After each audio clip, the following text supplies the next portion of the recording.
It began before dawn, in the silence before engines woke and machines of steel took their first breath. On the flat plains near Kreminna, Ukraine's forward recon units reported a series of seismic tremors. Not artillery, not aircraft. These were heavier, measured, coordinated. The unmistakable vibration of tank tracks, dozens of them, advancing in formation. Thermal drones circling above the fog caught faint heat signatures, spreading like veins of fire through the darkness. The 47th Mechanized Brigade's command instantly recognized the pattern, the T-14 Armata, Russia's so-called supertank, a symbol of Moscow's future battlefield dominance, now moving to the front line for the first time in months. Each Armata bristled with advanced sensors, radar-linked targeting systems, and a remote-operated 125mm cannon capable of firing depleted uranium sabot rounds at hypersonic speeds. In theory, they were unstoppable, wrapped in active protection systems that could detect and destroy incoming missiles mid-air. Russia had finally brought its most prized armor into play. At 4:47 a.m., the first recon drones went dark, an intentional blackout to avoid Russian EW detection. Instead, they switched to fiber optic relays, transmitting via encrypted Starlink channels. The Russian Armata column was confirmed, 12 T-14s, supported by BMP-3 infantry carriers and Ka-52 helicopters overhead. Ukraine's plan was unconventional. No artillery, no missile salvos, no conventional airstrikes. Just drones. Silent, expendable, and guided by human hands hundreds of miles away. As the first rays of light hit the steppe, the Armatas rolled into a narrow kill zone, bordered by ravines and abandoned industrial ruins. The lead tank's sensors scanned for movement. Nothing. The Afghanit radar dome rotated, searching for incoming threats. Still nothing. But unseen above them, dozens of FPV drones were circling silently, invisible to radar, blending with the morning haze. The first strike came from below the horizon. A Ukrainian drone, codenamed Raven 5, descended to barely 6 meters off the ground, its camera locked on the lead Armata's left track assembly. The pilot exhaled once and pushed forward. The drone screamed through the dust, closing the final 100 meters in 3 seconds. The explosion was instantaneous.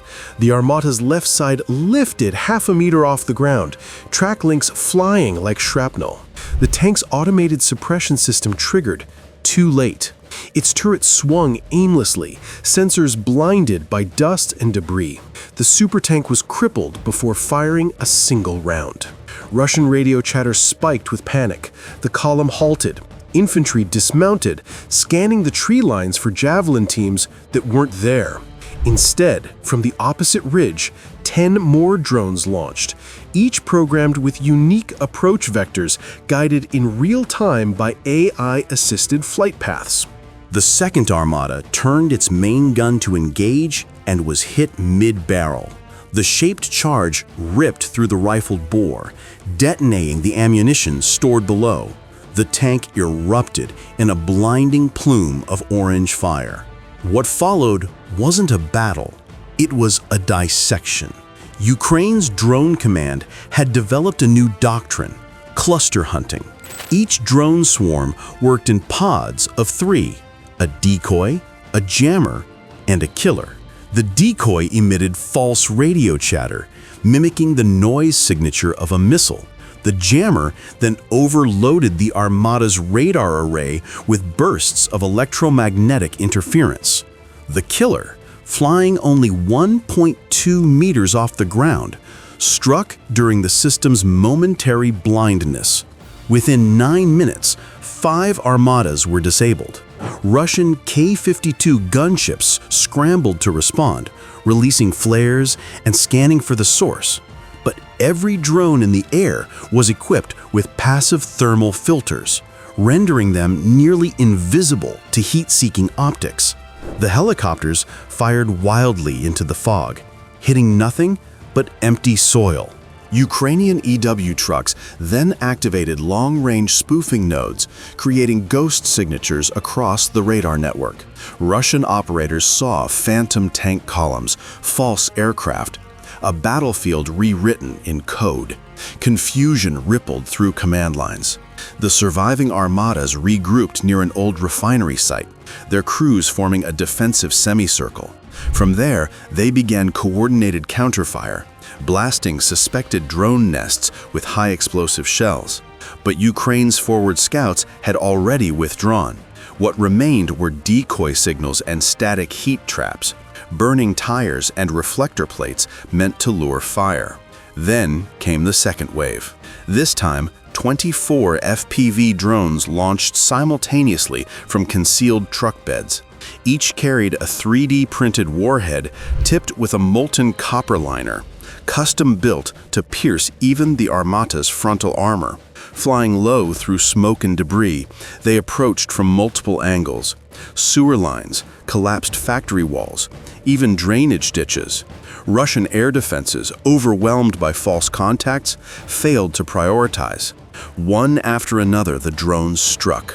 The 6th Armata's turret was torn open like a tin can. The 7th lost power and caught fire after its engine compartment was penetrated. The 8th, the commander's unit, attempted to reverse, only to detonate a mine placed hours earlier by Ukrainian saboteurs. By now, the battlefield was chaos. Flames and black smoke turned the air into a storm of heat distortion. Ukrainian pilots in their distant command post could barely see their feeds through static, yet they continued launching, trusting AI-assisted targeting systems to finish the work. At 6:02 a.m., the last active Armata fired a single round, a desperate shot that destroyed a tree line, but nothing more. Seconds later, a kamikaze drone dove through its open commander's hatch, detonating inside the turret. The explosion blew the hatch clean off, flipping it 20 meters away. 12 T-14 Armatas, the pride of Russia's armored corps, were gone. The cost of Ukraine's entire drone operation? Less than $25,000.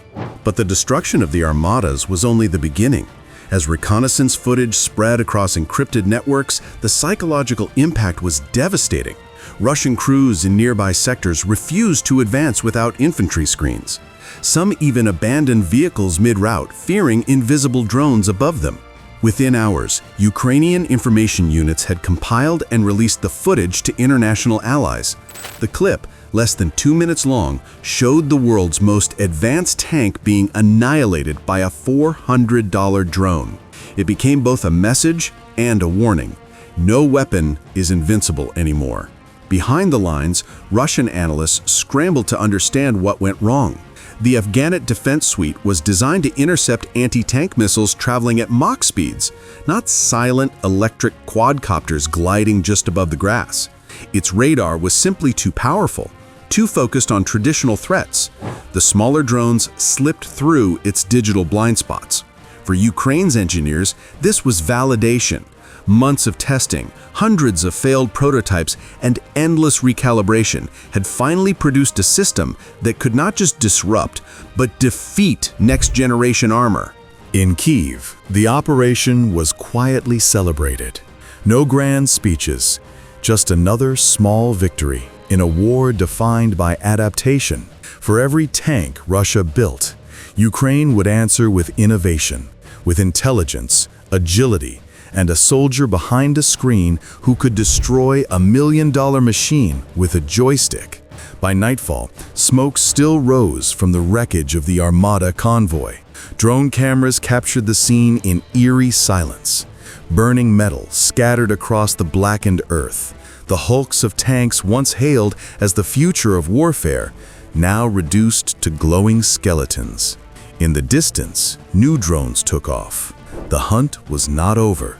The battlefield had changed forever, no longer dominated by giants of steel, but by the quiet hum of small machines guided by unseen hands, rewriting the rules of war, one explosion at a time.